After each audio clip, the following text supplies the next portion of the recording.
Hello friends, ഞാനിപ്പോൾ നിൽക്കുന്നത് നമ്മുടെ ചുറ്റുവട്ടത്തായി കാണപ്പെടുന്ന കൊമലീന എന്ന പ്ലാന്റിൻ്റെ ഫ്രണ്ടിലാണ്. കൊമലീന പ്ലാന്റ് നിങ്ങൾക്ക് പരിചിതമാണ്. +2 ബോട്ടണിയുടെ ആദ്യ ചാപ്റ്ററായ സെക്ഷുവൽ റീപ്രൊഡക്ഷൻ ഫ്ലവറിംഗ് പ്ലാന്റ്സിൽ പോളിനേഷൻ എന്ന ഭാഗത്ത് കൊമലീന പ്ലാന്റിനെ കുറിച്ച് പറയുന്നുണ്ട്.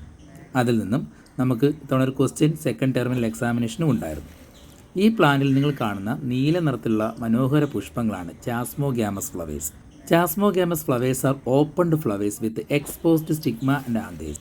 അതായത് നന്നായി വിരിഞ്ഞ് സ്റ്റിഗ്മയും ആന്തറും പുറത്തോട്ട് തള്ളി നിൽക്കുന്ന രീതിയിലുള്ള പൂക്കളെയാണ് ചാസ്മോഗ്യാമസ് ഫ്ലവേഴ്സ് എന്നറിയപ്പെടുന്നത്. എന്നാൽ ഈ കാണുന്നത് മണ്ണിനോട് ചേർന്ന് കാണപ്പെടുന്ന വിരിയാത്ത പൂക്കളാണ്. വെള്ള നിറത്തിൽ കാണുന്ന മുട്ടിൻ്റെ ആകൃതിയിലുള്ള ഇത്തരം പൂക്കളെയാണ് ക്ലീസ്റ്റോഗ്യാമസ് ഫ്ലവേഴ്സ് എന്ന് പറയുന്നത്. They are the flowers do not open at all or they are the unopened flowers. ഒരിക്കലും വിരിയാത്ത പൂക്കളാണ്.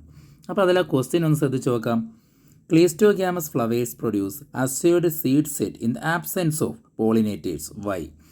Because they are unopened flowers. So self pollination only occurs in it. ഇത്തരം വിരിയാത്ത പൂക്കളിൽ സെൽ പോളിനേഷൻ മാത്രമേ നടക്കുകയുള്ളൂ. അങ്ങനെ സീഡ് ഉണ്ടാവുകയാണ് ചെയ്യുന്നത്. നമ്മുടെ കപ്പലണ്ടി അഥവാ ഗ്രൗണ്ട് നട്ട്, നിലക്കടല എന്ന് പറയുന്ന ചെടിയുടെ ഫ്രൂട്ട്, ആ കപ്പലണ്ടിയുടെ തോട്, അതെങ്ങനെ മണ്ണിനടിയിലായെന്ന് ഒന്ന് ചിന്തിച്ച് നോക്കൂ.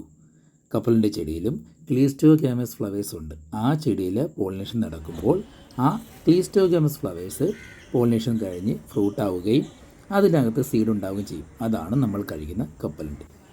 വീഡിയോ ഇഷ്ടമായെങ്കിൽ ലൈക്ക് ചെയ്യാനും സബ്സ്ക്രൈബ് ചെയ്യാനും മറക്കരുത്. അടുത്ത വീഡിയോയിൽ നമുക്ക് വീണ്ടും കാണാം. അതുവരേക്കും എല്ലാവർക്കും നല്ലൊരു ദിവസം നേരുന്നു.